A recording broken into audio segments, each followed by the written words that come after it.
رسالة الإنجيل يقدمها أحمد الناصري من داخل المغرب على حسب ترتيب وتعاليم كنيسة الإخوة التي أسست سنة 1926 في جنوب مراكش في الشويطر على يد الدكتور إريك فيسك الذي سجل العهد الجديد وترجمه باللهجة المغربية الدارجة المتقونة المعروفة في جميع أنحاء المغرب. وهذه الدروس هي الدروس السبعينية، أي هذه الدروس استعملتها في سنة 1971 من مالاغا إسبانيا عن طريق الدروس بالمراسلة بالرسائل وعن طريق راديو مونتي كارلو، حيث لم تكن لنا حرية مع أن البصري كان مسيطر على المغرب كله، وكان كلماته المعروفة اسكت لمك، يعني تا واحد ما يتكلم.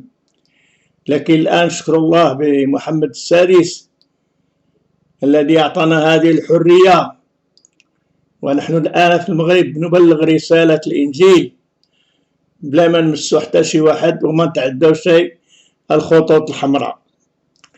المركز الإنجيلي لدعوة الخلاص هي هذا اللي كنا كنستعملو، مؤسسة مسيحية تعليمية تهتم بنشر التعليم المسيحي بطريقة كتابية، أي الكتاب المقدس بواسطة المراسلة. والآن مراسلة بواسطة فيسبوك، مع أن الفيسبوك بزاف الناس اللي وسخوه ما تتعرف الصادق من الكذاب. بدأت تعليمها سنة 1971. الآن الدرس الثاني القسمة الأولى، شرح عن ما درسنا في الدرس الأول والقسمة الخامسة. ستجد هذه الدروس في الدروس السبعينية في فيديوهات أحمد الناصري. كيف نعرف الله؟ هذا معنى البداية ديال الدرس الأول. لكي نعرف الله يجب علينا أن نطلبه. اللي بغينا نعرف الله خصنا نفتشو عليه، نفتشو على الله باش نلقاوه، لأنه هو لقانا وصابنا وحبنا وبغانا. قراءة من الكتاب المقدس، وعليك ببحث في الانترنت في هذه المواضيع ديال الكتاب المقدس. إلا بغيتي تفتش عليهم غادي نذكرهم لك واحد بواحد. أولا سفر أرميا النبي الفصل 29 والآية 13. ثانيا سفر الأمثال الفصل الثاني والآية 3 حتى 5. ثالثا إنجيل القديس متى آية 7 والفصل 7. رابعا سفر الرسالة إلى العبرانيين الفصل 11 والآية 6. خامسا سفر الأمثال فصل 8 والآية 17. سادسا سفر ملاكي أرميا فصل الثالث والآية 25. سابعا سفر أعمال الرسل فصل 17 و 26 27. ثامنا سفر أيوب فصل 5 والآية 8. عليك باش تبحث على هذه المواضيع في الكتاب المقدس، وانت كتسمع الفيديو تعاود تاني باش تتأكد من المواضيع اللي خصك تقراها. يقول الكتاب، هادشي اللي غادي نقراو وهادشي اللي مكتوب في هاد الكتب اللي قرينا في هاد الأسفار اللي أنا قدمتهم لك. وتطلبونني فتجدونني إذ تطلبونني بقلوبكم. منين كنفتشوا على الله كنلقاوه. إلا كنفتشوا عليه بالقلوب ديالنا ماشي بالأفكار ديالنا أو التخميمات أو شي حد كيدفعنا، بين حنا محتاجين لله باش يساعدنا ويرشدنا. إن دعوت المعرفة. النقطة الثانية من الكتاب المقدس، إن دعوت المعرفة ورفعت صوتك إلى الفهم، إن طلبتها كالفطنة وبحثت عنها كالكنوز، فحينئذ تفهم مخافة الرب وتجد معرفة الله. إلى أنت تعيطتي المعرفة وعيطتي بالصوت ديالك باش تفهم. وإلا طلبتيها بحال الفطنة أو بحال الفضة وبحثتي عليها الفضة كيبحثوا عليها في التراب، من بعد يحرقوها ومن بعد يصفيوها كالفضة، وبحثت عنها كالكنوز، فحينئذ تفهم مخافة الرب وتزيد معرفة الله.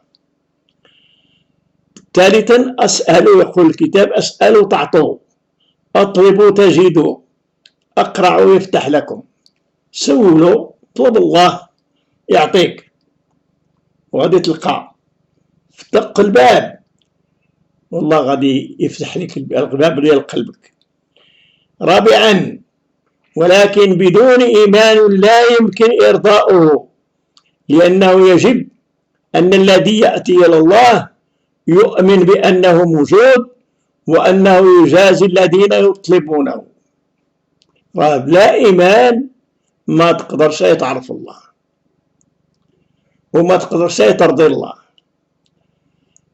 لقب الواجب الذي يؤتي اللي هذا اللي كيجي عند الله يآمن بأنه هو موجود، ما تقولش ما كاينش الله. داك الإلحاد، داك الكتب الفلسفة المخورة، وأنه يجازي الذين يطلبونه، هو كيجازيهم رغم ذلك أنا مطلب الله، لكن هو كيجازيهم على الاتضاع ديالهم وعلى طلب الله كيلقاوه.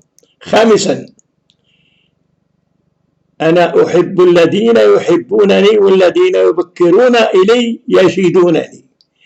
الله كيحب هادو اللي كيحبوه، ولكن هذا ماشي معنى بعض الأفكار اللي كتقول أن تحب الله يحبكم، لا، المعنى ديالها الله هو حبنا، ولكن حنا واش بادلنا لكن هذا التبادل ديال المحبة معه. الذين يحبونني والذين يبكرون إلي يجدونني. هادو اللي كيحبوه وهادو اللي كيفتشوا عليه في الصباح بكري السروية مع الفجر مع 4 الصباح كما يعمل الناصري كيوجد الله. وخا نقدر نرتكب بعض الخطأ أو الخطايا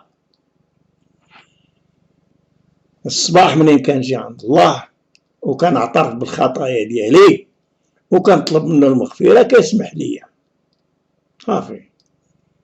ماشي منين انا ارتكبت خطية راه ما بقيت شي مسيحي، لا، الله ما كيطرد شيء، لكن هو كيبغيك تعترف به وكيعرف بان انت انسان ضعيف وتقدر تطيح في اي وقت. يقول الكتاب طيب هو الرب الذين يرتجونه، طيب هو الرب الذين يرتجونه للنفس التي تطلبه. الله شحال زوين، والرب شحال زوين لهادو اللي كيترجاو، وهاد النفس اللي كتطلب الرحمة ديال الرب يسوع المسيح. سابعا وصنع من آدم واحدا كل أمة من الناس يسكنون على كل وجه الأرض، واحتمى بالأوقات المعينة وبحدود مسكنهم لكي يطلبون الله لعلهم يلتمسونه فيجدوه، مع أنه عن كل واحد منا ليس بعيدا. من دم واحد صنع الله الإنسان، كل هاد الأمم اللي بيناتهم شجار وحرب إلى آخره هما كلهم من أب واحد، هما خوت عند الله، هما إخوة، ومنين كيجيو عنده يآمنوا به كيتسموا ولاد الله.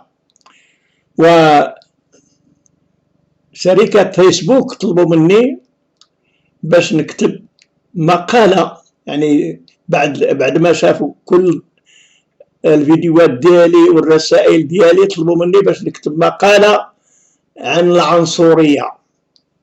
وانا ان شاء الله منين نسالي من هذا الموضوع غادي نتكلم عن العنصرية ابتداء من هذه الآية 26 اللي كيقول وصنع من دم واحد كل أمة من الناس يسكنون على كل وجه الأرض، وحتم بالأوقات المعينة وبحدود مسكنهم. يعني الله حد العمر، حد الأوقات، حد الحدود، يعني تراجع القوانين. فلذلك يعني باش ما تكون شجار بين الإنسان والآخر، حدد الحد. بحال مثلا المغرب عنده حد مع موريتانيا، وعنده حد من جهة أخرى مع الجزائر، وفي الشمال عنده البحر، ومن بعد حدود مع الإسبانيين. فهناك 3 حدود، وكل واحد كيحظي الناحية ديالو باش يكون نظام. الله من الأول خلق النظام، وهذه القراءة هي في القرن الأول في تقريبا في سنة 50 ميلادية، واحتمى بالأوقات المعينة وبحدود مسكنهم لكي يطلبوا الله لعلهم يلتمسونه فيجدوه، مع أنه عن كل واحد منا ليس بعيد. الله باش يدار هذا الشيء باش يكون نظام وما يكون تشويش وما يكون شيء الإرهاب، وباش الناس يفتشوا على الله ويكون سلام في البيت وفي المجتمع. 8. لكن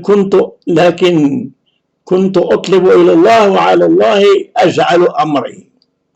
أنا كنت كنطلب الله وكل المشاكل ديالي كنوضعها قدامه. الله يريدون أن نأتي إليه، الله كيبغينا باش نجيو لعنده. قراءة من الكتاب المقدس. أولا سفر الأخبار الأيام الثاني فصل 30 والآية 9. ثانيا سفر المزامير 86 والآية 5. ثالثا رسالة القديس يعقوب 4 والآية 8. رابعا سفر المزامير فصل 145 والآية 18. خامسا سفر أشعياء النبي فصل 1 والآية 18. سادسا إنجيل القديس متى فصل 11 والآية 28 و 29. شحال زوينة هذه الآية: تعالوا إلي جميع المتعبين والثقيلي الأحمال وأنا أريحكم. إنجيل القديس يوحنا فصل 6 والآية 7. أقول 7 الفصل رقم 7. إنجيل القديس يوحنا 6 والآية 37. عليك باش تفتش على هادو في الانترنت وتراجع المقالات اللي قلت، وغادي تعرف واش من رقم واش من فصل واش من اللي غادي تقرا. اولا لان الرب الهكم حنان ورحيم ولا يحول وجهه عنكم اذا رجعتم اليه. ما كتخاصم مع شي واحد ما كيبغيش يشوف فيك، وانت كذلك ما تبغيش تشوفه، لكن الله كيقول لك انا منين حنا مخاصمين معاه هو عنده المحنة وعنده الرحمة وما كيدورش وجهه عليكم إذا رجعتم إليه. لكن في واحد الحالة كيدور وجهه. منين جاء الله في الجسد؟ يعني عندما ظهر في يسوع المسيح قال لنا الله منين تكلم بيسوع المسيح بين اللي يحشم بيا وبإنجيلي يحشم به ابن الإنسان أمام الأب والملائكة. إذا أنت حشمت بالإنجيل وحشمت بالرسالة ديال الإنجيل وحشمتي بالمسيح، الله غادي يدور وجهه. ولكن هناك يقول لا يحول وجهه عنكم إذا رجعتم إليه. ثانيا لأنك أنت يا رب صالح وغفور وكثير الرحمة لكل الداعين إليك.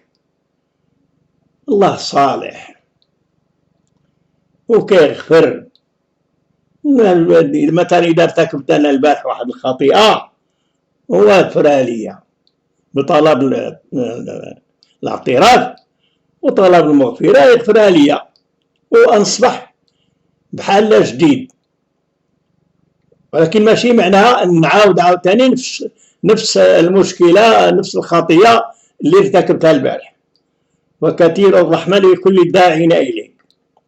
ثالثا يقول كذلك في الكتاب المقدس اقتربوا إلى الله فيقترب إليكم. رابعا الرب قريب لكل الذين يدعونه بحق. الله يعني موجود لكل هادو اللي كيعيطوا عليه، ولكن كيعيطوا عليه بالحق ماشي بالشوارب، من القلب. خامسا يقول الكتاب: هل لم نتحاجج، يقول الرب، اجي نتحاجوا او نديروا مناظره كما ترامب مع المنافس ديالو. هل لم نتحاجج يقول الرب: إن كانت خطاياكم كالقرمز تبيض كالثلج. إلا كانت الذنوب ديالك كثيرة وقوية وحمراء غالقة، يعني في اللون ديالها، غادي الله يبيضها بحال الثلج. إن كانت حمراء كالدودي تصير كالصوف. يعني واحد الحمورية أكثر من الحمورية في اللون، أكثر من الدم، يعني داكنة، كنسميوها بالدارجة. كالدودي تصير كالصوف، تولي بيضاء بحال الصوف. الوالدة ديالي كانت كتغسل الصوف وكتديها تغسلها وتنشفها ودير ليها الكبريت، وكتولي كتقشع، كتولي زوينة. عاد هي كتبدا تنقيها من النفاية. واخا يعني تغسلات هذيك الصوفة، خاص يتحيد منها ديك الهشرات اللي لاصقين فيها وشي حاجة اللي ما غادي تخسر الخيط، لأنها هي كتصوف الصوف ومن بعد كديرو خيط ومن بعد كتنسجو. هذه الخدمة اللي كانت عند الوالدة ديالي، وهي اللي رباتني تربية حسنة وكنشكر الله عليها. ولكن ما كنعرف الآن فين كاينة. الوالد خلانا نتزوج واحدة أخرى. يقول: هل لم نتحاجج، يقول الرب، إن كانت خطاياكم كالقرمز تبيض كالثلج، وإن كانت حمرة كالدود تصير كالصوف. هذيك الصوفة كتولي كتقشع مع داك الغسيل. كانوا كيغسلوا واحد المادة كيسميوها نباتية، كيسميوها تيغشت، كتغسل وتنشف ومن بعد تنقى من النفايات. هذوك النفايات خص تحيدهم من الحياة ديالك، والله موجود من الجانب ديالك. هذوك النفايات تحيدهم باش تبان هذيك صوفة نقية وتقدر صالحة للنسيج. هكذا الحياة ديالك ملي كتبدل وكتغير تولي انت صالح للبيت ديالك والجيران ديالك والمجتمع. هذه هي الحياة المسيحية.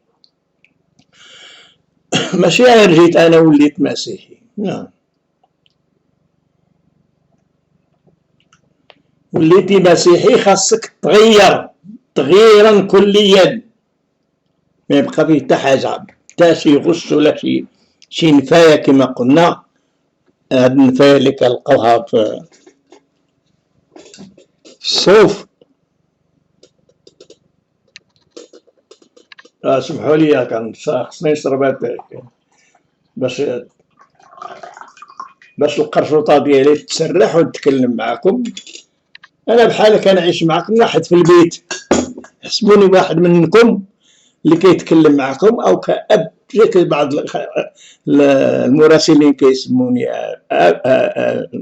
الاب، وبعض المراسلين كيسموني اللي هما صغار كيسموني جدو، وبعض المراسل كيسموني العم. وانا فرحان، عندي ولاد واحفاد كثيرين في العالم، اندونيسيا، اليابان، الصين، أمريكتان اللاتينية والأخرى، الشرق والغرب، كل شيء عند الناصري عندهم مراسلة. والبعض منهم كيقول لك أنا الفان ديالك. واخا أنا ماشي ممثل ولا فنان ديال الغناء، لكن أنا فنان ديال الكلمة ديال الله. هل لم نتحاجج يقول الرب إن كانت خطاياكم كالقرمز تبيض كالثلج، إن كانت حمراء كالدود تصير كالصوف. الصوف النقية هذه اللي كانوا كيلبسوا الناس من زمان، كينقيو الصوف يصوبوا منها الجلابة والبدعية، أمور كتار كانوا كيصوبوها، والغطاء باش ديال يتغطاو كانوا كيسميوه اللعبانة. هذه من هاد الصوف، هاد الصوف اللي كانت تنقات ولات صالحة لكل جميع الأنسجة اللي بغاو ينتجوها من أي شكل، حتى الزربية المغربية، الرباطية إلى آخره. سادسا، عاد كتجي الكلمة اللي كنعزاها بزاف: تعالوا إلي يا جميع المتعبين والثقيل الأحمال وأنا أريحكم، احملوا نيري عليكم وتعلموا مني، لأني وديع ومتواضع القلب فتجدوا راحة لنفوسكم. رجع الآيات اللي ذكرت لك، وهذه آخرهم هذه الآية ديال الإنجيل متى اللي كيقول الرب يسوع المسيح. لا بغيت نتكلم بالدارجة لأن بغيت نتكلم مع الناس كاملين، الناس ديال الفقه، الناس ديال الثقافة، الناس ديال العاليين، وكذلك مع مول الفاخر اللي كيبيع الفاخر ومول الغاز ومول الحانوت والخضار والفلاح. الفلاح مساكن ما كيقراو شيء اغلبيتهم، لانهم كيديوها في الخدمه وتماره وكينساو القرايه، ولكن مع ذلك هما اذكياء. دابا منين خرج هذا التقنين ديال التنميه اللي خرجها سيدنا الله ينصرو في المغرب الاخضر، يعني تعلموا التقنيات بلا ما كيقرا، وكيعرف اشنو التربه اللي كتصلاح، وكيعديها اللابوراتوار اي التمحيص باش يشوفوا اش من شكل ديال النباتات، ولاو كيصاوبوا لنا غله زوينه وجديده وكبيره ومختلفه، وكيلقموا شي مع شي، بوعويد مع البرقوق كيولي ما عرفتي اش مشكل، واش هي بوعويده ولا برقوقه. تغيير اللي كيطلب منك من الله. تعالوا اجي للمسيح وتلقى هذا الراحه والسلام. واخا تقول انت انا مذنب وما صالح شيء وارتكبت خطيه، والبارح ارتكبت خطيه كبيره قدام الله وقدام الناس، لكن هو كيقول لك اجي لعندي، الباب ديالي مفتوح، اقبلوا الي، تعالوا الي يا جميع المتعبين. لكن اذا كتحس بين هذه الخطيه كتثقل عليك وكتحس براسك بين انت تعبان وعيان، اجي لعند المسيح. والثقيل الحمال يعني بزاف ديال الثقل، كاين المرض، كاين الادويه غاليه، كاين مثلا الضمان الاجتماعي ما كيعطيكش داك الفلوس كاملين اللي انت خسرتيهم. انا كنخلص 3000 درهم على الدواء، كيرجعوا لي منها 100 درهم او 50 درهم. قارن انت 3000 مع 50 او 100 درهم، هذا ثقل. وخصوص الناس اللي ما عندهمش باش يداواو، عندهم هاد الاثقال. اجي عند المسيح. بزاف ديال الفتيات اللي عندهم ثقل ديال الفقر، حتى انهم كيقول لك يعني عافاك اعمل لي رشارج، يعني التعبئه في الهاتف. واسمحوا لي انا ما كنقدرش نعمل لكم التعبئه، لانني انا خدام هنا 24 ساعه على 24 ساعه وما كنقدرش نتحرك، عندي المراسلين من كل العالم وخصني نجاوب كل واحد، وكاين اللي خايب وكاين اللي زوين، وكاين اللي كيقبل وكاين اللي كيرفض، وكاين اللي كيحب وكاين اللي كينعل، ولكن كنحمل كل شيء هاد الاثقال. حمل ثقيل بأجل معرفة الرب يسوع المسيح. وأنا أريحكم، لكن كنلقى الراحة في يسوع المسيح. ومنين كنبدا كنتكلم معكم هكذا بحال أنا قاعد معكم في البيت. أحملوني رعالكم. وهذه مسألة كبيرة وزوينة باش نعرفوها. يعني المسيح هو عمل راسو بحال واحد جوج بهايم اللي حاطين عليهم واحد الخشبة كيسميوها في الدكالة والشاوية القفدية، وفي النواحي ديال مراكش كيسميوها زاكلو. هذيك الخشبة كيديروها على جوج ديال التيران، وهاد جوج التيران كيجبدوا المحرات. احملوني، هذا هو النير ديال الرب يسوع المسيح. كتحمل هذاك الثقل، ولكن رغم ذلك ان هذاك الثقل من وراه جايبه شي حاجه ديال الغله.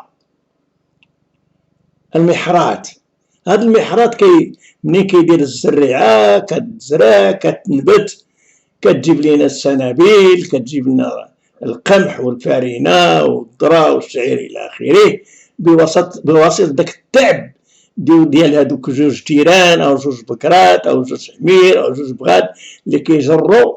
لانه ضروري خاص يكونوا البهايم كيف باش ماشي واحد كيخلي الجر على واحد اخر، لان داك اللي عالي غادي والاخر اللي قصير، مثلا الحمار والبغل، البغل عالي، الحمار قصير، البغل غادي هكا خفيف، لكن كيخلي الثقل كله الحمار يجبدو.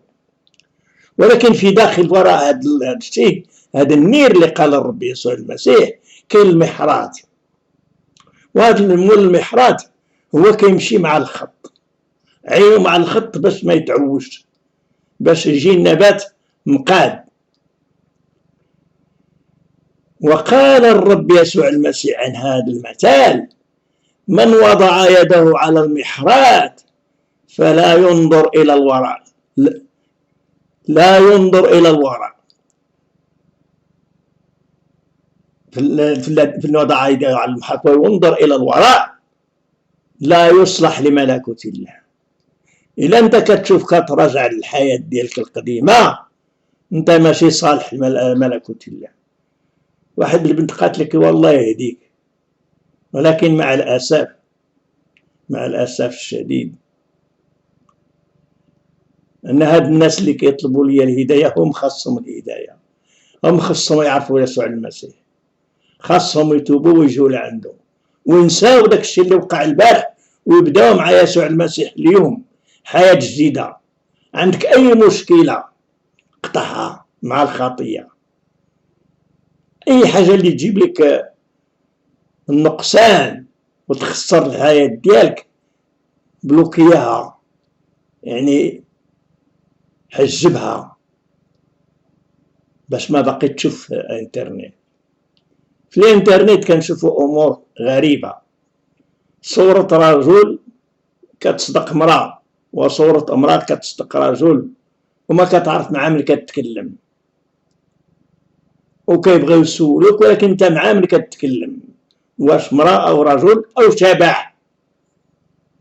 فلذلك انا كتبت واحد الرساله قلت انا كل واحد اللي ماشي الصوره ديالو الحقيقيه هذيك او الاسم ديالو الحقيقي ماشي هو هذاك غادي نحجبو، ما غاديش يبقى عندي في الموقع ديالي.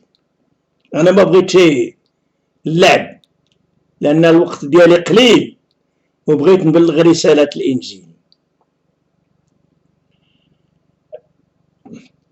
قد ثقيل الاحمال وانا اريحكم، احملوا نيري عليكم وتعلموا مني لاني وديع ومتواضع القلب فتجدوا راحة لنفوسكم.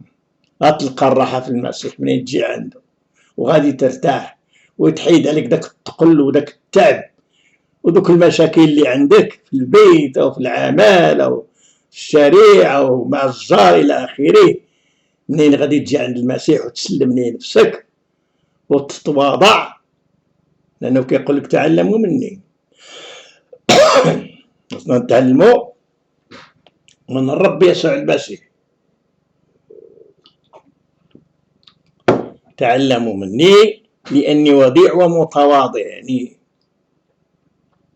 مثل الخروف. ولكن هاد شي وحدين اللي بدلوا الدارجة المغربية مشوهة وخلاو الدارجة المتقونة اللي كان كنبشر بها، قال لك أنا ظريف.